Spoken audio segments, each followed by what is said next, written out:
All right. Malibu Film Festival's films, charity events, and special programs continue to evolve.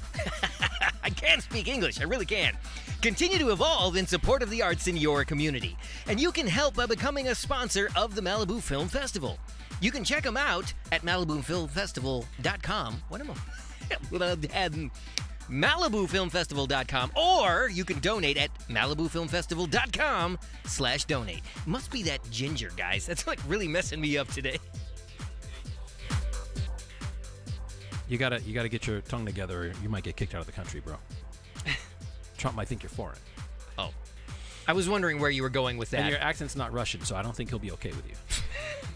That's an interesting point. You know, he has openly said he wants to deport all the people of Latin descent. Let's say, you know, the Latinos. Oh, he hasn't exclusively said them. He's also got a big grudge against Muslims. Yeah, that's true too. But I wonder if you gotta, once you get past a certain level of brownness, if you come in the country and you're Russian, do you get like an automatic citizenship or something? A job working in the DNC?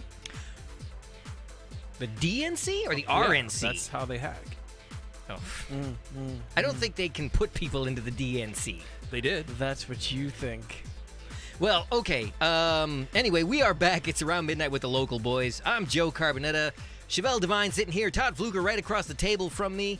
And please like us, share us, friend us, tell all your friends, you know, do all the fun stuff on the internet. Help us out. And so, CJ, tell us more about this person who got kicked off this show. Okay, first, I did not see this firsthand, and I heard about it secondhand, and I had to go back and find out more about it. But on The View, which is this show, it's got a bunch of these ladies on there, and, you know, they talk about nonsense and cackle for like an hour or so in the morning. Wow, really? That's what we're... You're saying this isn't a show you regularly watch? Yeah, I think it's pretty safe to say that. With a bunch of women cackling and talking about... Yeah, I don't know. Okay, just checking. Yeah, no. I watch if there's a guy on for maybe 5 minutes or so. Okay, anyway. So that's the only reason I would ever move watch. This forward. So there was the guest was Judge, I forgot her name already. Jeanine Pirro. Yeah, Judge Jeanine Pirro. She's wrote a new book, blah, blah, blah, liberals are crazy, is basically what it's about. And her and Whoopie basically got into it. And I first heard it because I was listening to AM radio. I was dropping my kid off. You were listening to AM radio? It was on in the car. I usually listen to my phone. I don't like AM radio, Listen, and I haven't. You hear voices from your phone all the time? Is that, Chevelle, you need to hurt somebody. You don't get those? No, I don't get those at all. Have you been getting the Chinese phone calls? Yeah, I do get those. I'm glad to know I'm not the only one. Speaking of which, if you're getting these telephone calls where somebody's leaving a message and it's got this terrible music and somebody talking a mile a minute in some Asian language, you know what I'd really like is if you understand what's being said, if you happen to speak the language. They've already translated Can you please tell me what it is? What is it? It's basically a scam to try to get Chinese people to hand over their information. They say that they're from the Chinese embassy and that they're trying to get some information, and you need to contact them and give them a whole bunch of info, and then they scam you out of money. I always get this other telephone call that's a really, really bad speak and spell, telling me that the IRS has filed charges against me for not paying taxes. Yeah. And my favorite line in it is that if I don't call this phone number back within like 15 minutes, I will be, turned over to the local cops. That's literally what it says. Yeah. Have you watched the videos? There's videos where people actually call that number and they'll just troll the heck out of the people on the other end. Really? Those videos are awesome. I could go down that YouTube rabbit hole forever. But anyway, back to the show with a bunch of girls that nobody's watching. It's been on for 10 years. I guess somebody must be watching it. Yeah, I don't know if you're gonna drive off our one viewer, Danielle. She says SMH. She's probably already gone. I think I have logged on here twice. The judge, okay, so first I heard the judge's side of the story. He's all over the place with this. First I heard the judge's side of the story, and this actually, the reason I'm bringing it up is because it actually goes to a broader point. Okay. But from her side of the story, essentially, Whoopie just totally lost it. And the person that I was listening to didn't actually have the judge on because by that point, she'd been on like 4 or 5 other shows on Fox News and all this other stuff. So her position was pretty well documented. But she basically said Whoopie flew off the handle, started cussing her out, dropped several F-bombs on her, and basically kicked her off the set. very aggressively, and so she's going in like, oh, these let me ask this one question. blah, blah, Let me stop this for just a second and ask this. Does that actually sound like it's out of character for Whoopi Goldberg? No, see, no. It doesn't. No. Okay, I'm glad I'm not the only one who thinks it does not sound out of character. This is where it gets weird for me, because when I heard that, I was like, yeah, that sounds about right. Okay, all right. Because, I mean, Whoopi, she's a little nutty. But after hearing it on the AM radio, and it wasn't until this was the beginning of my day, so I've been marinating on this pretty much throughout the day. Like, yeah, stupid liberals, right? Okay. By the end of the day, I'm like, I should probably see what the rest of this is all about. So I actually went and looked up the actual View interview. Okay. And the lady, her demeanor, her tone. Was she rolling her eyes a lot? To be fair, anytime you're a conservative and you go on that show, you're essentially outnumbered like 5 or 6 to 1. So you automatically got to be on defense. You're pretty much asking to get ganged up on. You are for sure, and I've seen it happen. And typically, so you're saying they should change the name to Hillary Show? Nah, wasn't there? Might as well. Because I feel like the whole panel on that show is generally pretty conservative. No, liberal. Or liberal. They're very liberal. Yeah, and they've had a couple of conservatives didn't they have on the there. One redheaded yeah, lady? they ran all the conservatives off. Yeah, The red-haired lady you're talking about is she's one not of on them. the show anymore. Yeah. I don't know what her name is. So the story is the lady Danielle. What's her name? when the judge went on the show, she was expecting Joy to be there, but Joy was not Joy there. Behar. That was her name. So they had some other lady there. Joy's pretty liberal too. She's not conservative. Well, compared to Whoopi Goldberg, maybe. I mean, come on. Compared to Whoopi Goldberg, I mean, she's Obama's conservative compared to Whoopi Goldberg. Yeah, the only one more conservative than her would have been Ed Bigley Jr., and he's the wrong gender to be on the show. So. Whoopi's hair is practically made of marijuana at this point. Oh wow! Wait! Where's the? You got to be quicker on the drops. Okay, so after hearing that side of the story, I went back and watched it, and I thought Whoopi actually contained herself pretty well. And this, like, I've been known to get a little heated in a conversation. I've seen a bit. Once in a while. I saw a bit of the interview because you played it back for us in the studio prior to the show, and I'm gonna go out on a limb and say Whoopi might have gone a little bit left of professional. Well, yeah, getting as agitated as she got on the show. But she was goated, because when you watch the entire interview, you know how people can look at you and they kind of have that smirk and it just drives you nuts.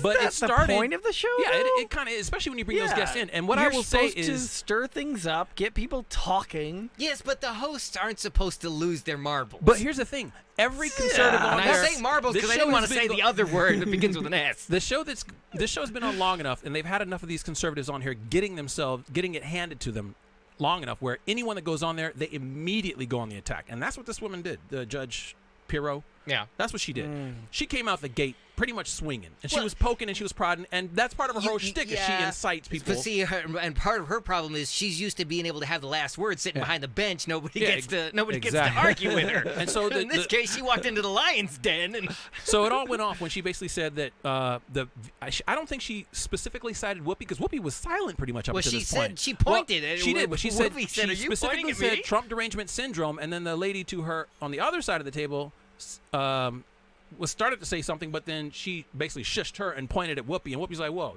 you pointed? Come on, man, you can't do that to Whoopi. Like, you don't." So anyway, Whoopi, I think Whoopi stood her ground. Joe, you really think at that point that she was like unjustified to react when she's calling her out specifically? Yeah. I'm not saying she's unjustified, but this is Whoopi. There's a certain level of decorum that you're supposed to maintain on Joe, the air. This is Jumpin' Jack Flash. I realize that it's not going to be Sister Act every time. What passes for entertainment and broadcast television and even Sister Act was a thieving liar. Yeah, doesn't really compare to what has gone by in the past, but you've seen those reels on YouTube and other places on the internet of newscasters, anchor people, whatever, just kind of losing it on the air. And this was kind of approaching that level. She wasn't there, but she was on that path. You should go back and I feel watch, like most of those newscaster clips, though, are against their coworkers. Yeah, some of them. Their coworkers just say some snide remarks, and they're like, they've just had it up to here with them. They're like, you mother... Basically, what was that movie that It's not Anchorman. I'm mad as hell. Anchorman, that's it. And Anchorman. I'm not gonna No, take it yeah, anymore. You're talking about Network. network or something like that. Yeah, but I was thinking of Anchorman, that whole thing between the two anchors where they just couldn't stand each other. Yeah. Well, to Whoopi's defense, she came out on the show today and essentially apologized and gave her side of the story. And after hearing both sides, I'm inclined to lean toward Whoopie on this one. Okay. Because I've seen this happen, and this is where the broader point comes in. I've seen this happen. Whoa. They're ladies. We don't use, This is where the broader point comes. we don't use that kind of terminology anymore. Chevelle. That's not what he was saying, but anyway. So these chicks, no, I'm just playing. These women, it's kind of emblematic of what's happening nationwide, where you have the people who are all the way in on Trump's camp, and you have the people who are all the way out on Trump, and that's where they are right now. And there's zero middle ground. So even when they go and they recite their thing, they're reciting it to their base. They're in these little echo chambers. So it kind of comes to the point where I like to say there's no room for a person like myself, because a lot of people think we all say that, but yeah. No. Well, I mean, a lot of people think that I'll even cop to it. I mean, Trump apologist may be an appropriate term sometimes. Really? Yeah, I'll say that. I mean, I'm not gonna sit here and say Trump is responsible for everything wrong. Well, I'm not gonna do it. That certainly is the problem nowadays, is that if a person says that they are, quote, pro-Trump, then literally a percentage of the population will see everything they say as basically the devil. Yeah. Whatever, it's all evil. And I mean, it's just sometimes not the devil true. makes a point, Devil's like, did he really tell you to eat that apple? Okay. Pump your brakes, Chevelle. Pump your brakes. Calm down. I've got balls of steel. Should have done that one for the root beer. Okay. And then the same is also true for the Trump camp, because you only heard these clarifications from their camps. Like, you heard Whoopi give her clarification on her show, and you heard all of the right wings, news people giving their point of view, and then you have in the middle. But for a person like myself, who has deliberately chosen not to take a side, because I said during the election both of them were garbage. Hillary was the wrong candidate, bottom line. And the only reason she was even the nominee is because she had been raising money for 12 years.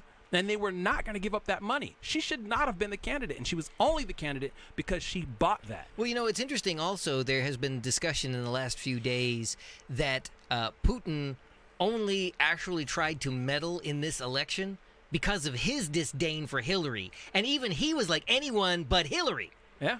I'll help Trump get elected because I don't want to see another Clinton in the White House. Man, we'll have to talk about that, and I guess we're getting close to where it's time. But yeah, we're going to have to go to a break, and actually... So anyway, my point is this. There has got to be some middle ground in here. And I'm going to go ahead and people like to say I'm riding the fence, but I'm not going to go to Trump's camp, and I'm not going to go to the liberal or Hillary's camp. I'm just not going to do it because I don't agree with either of them, But frankly. see, here's what I would like to talk about when we come back from the break. Do you see the problem here is that this presidency, this administration is probably one of, if not the most polarizing in the history of the United States. Instead of making America great and bringing the country together, it has driven a gigantic wedge into the middle of the country. I don't even know that I where would go that you're far. either on one side of this camp or you're on the other. I don't know that I'd go that far. Well, I would say The View, what happened on The View is a microcosm of a larger issue in society. All it did is bring to light what was already there. That's all it did. Well, I think it has exacerbated that situation, but we can debate that more when we get back. You're watching Around Midnight with the local boys, Todd Fluker, Chevelle Devine, and of course myself, Joe Carbonetta. Remember, we are live if you're watching tonight, Friday, July the 20th. You can give us a call, 951-356-6882, or you can join us on the Facebook chat. Let us know what you think. Tell us whether we're right or we're wrong. You can... No, tell them whether they're right or wrong. I already know I'm right. You can tweet us at Joe Carbonetta, at Chevelle Devine, at Todd Fluker, or reach out to us at mixified@gmail.com if you want to write a nice long dissertation. But anyway, join the conversation tonight. We'll be back right after this.